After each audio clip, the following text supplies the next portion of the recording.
Ma usun, et enamus eestimaalastest on kuulnud midagi Setumaast. Kuid mida siin teha või näha on?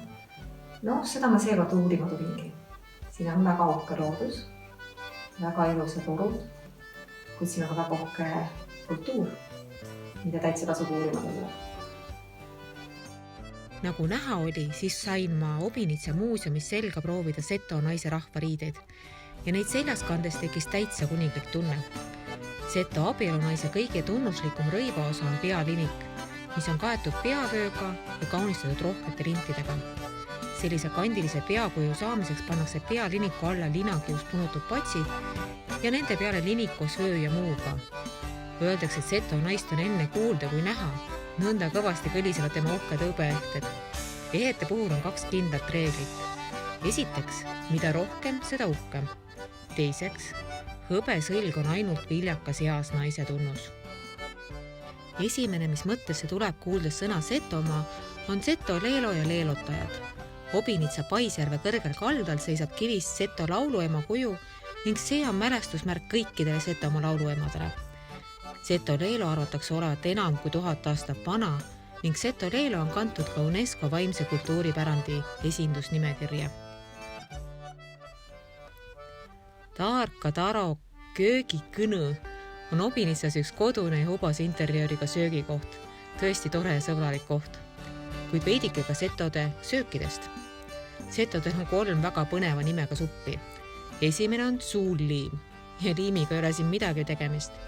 Suulliim on soolane külm supp ja sobib pigem suvisele ajale. Teine on tatiruug, mis on tegelikult seenesupp ja 3. on tindiruug, mis on kuivatatud tindikalast ja suitsulihast rohkete lisanditega supp. Setode kuulus jook Hansa on rukis valmistatud kange jook, mida võib võrrelda ka keskklassi viskiga. Hansa pakkumisel ja joomisel järgitakse Setomaal kindlat etiketti. Jooki pakub Pio peremees ühest pitsist ning pitsi ei saadeta ringile, vaid antakse tagasi pakkujale, see tähendab peremehele. Setode usklikkusest annab märku pea igas külas olevad sässonad.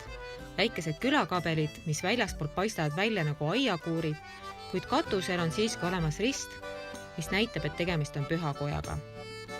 Setomaal on hetkel üle 20 säilinud sässoni ning igat sässon kannab mõne pühaku või püha nime. Setodel on komme pühade ajal haudadel süüa juua ning enne kalmistut lahkumist jäetakse vana kombe kohaselt osa toituga kalmule. Vana Jüri seebipoe vahetus läheduses paikneb Jumalamägi. Legendi järgi võtab selles kohas Jumal taevasse minevad hinged oma vankri peale. Setomaast rääkides ei saa jätta rääkimata Pekost. Jumalamäele on püsitatud Seto viljakus Jumala Peko kuju ning kuju juurde viiakse ande, et saada õnnistust oma tegemistele. Setomaal peeti Pekot üldiseks aitajaks ja õnnetoojaks, kes valitses ilma ning kaitses põlde ja saaki ning tänapäeval peavad Setot Pekot oma rahvuskangelaseks ja kuningaks. Legendi järgi puhkab Peko Petseri liivakoopas ega saa ise kuningriiki valitseda. Kuningriigi päeva keskne sündmus ongi ülemsootska valimine. Kandidaadid tõusevad pakkudele ja rahvas seab end meelepärase kandidaadi ette ritta. Kelle ees on rohkem rahvast, see ongi uus valitseja kuni järgmise aasta kuningriigi päevani. Setomaal on nii oma lipp, oma hümn kui ka oma raha.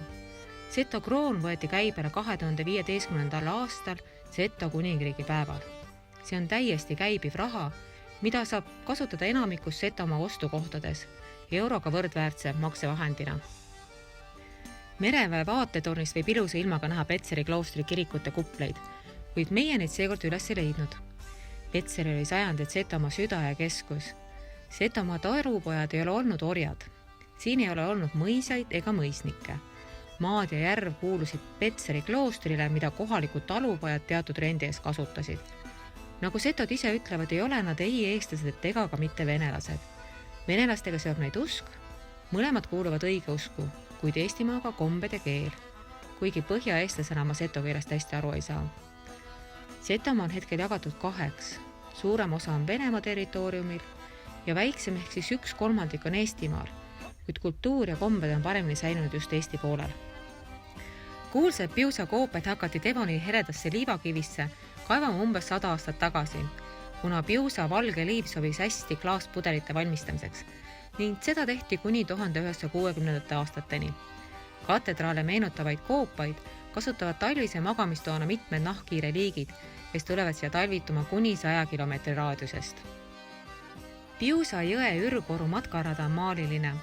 Alguses lookleb rada rahulikult läbi vana Vastseliina mõisapargi Piusa jõe äärsetele niitudele. Raja teisel poolel muutub teekond metsikumaks ja kohati on kõrguste vahed päris suured.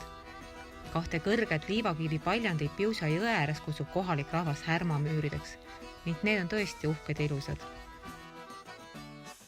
Kui tänapäeval on Kaitseväe peamine väljaõppekoht Lõuna-Eestis Võru ja selle lähiümbrus, siis Eesti esimese vabariigi ajal oli see koht Värska, kuhu kindler Reeg lasi rajada põhjalaagri. 1941. aastal põhjalaager likvideeriti, enamik ohvitsere arreteeriti ning saadeti Venemaale vangilaagritesse, kuid Õrsava järve kaldal asuv jugendstiilis Nikolai Reegi suveresidents on siiani olemas ning kahtlemata põhjalaagri arhitektuuri pärl, mis on taastatud võimalikult originaali lähedaselt. Värska talumuuseum on terviklik koopia 1920. aastate jõukast Seto kindlustalust. Hoonete kompleksi kuuluvad suitsusaun, elumaja, rõiva, söögi- ja viljaait, loomalaud, heinaküün, meeste töötuba, rehi, sepikoda ja potivabrik. Talumuuseum on elav talu. Siin elavad kanad ja kuked, kitsed ja hobune ning majavalvur koer. Samas kõrval on tšäimaja, kus saab keha kinnitada. Lüübinitsa on Vene küla Pihkva järve kaldal.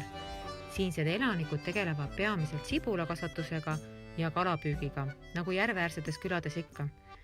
Küla lõunaotsa, otse järve kaldal on ehitatud uhke vaatetorn, kust avaneb hea vaade külale ja üle lahe paistvale Kulkna saarele, mis hetkel kuulub juba Venemaale.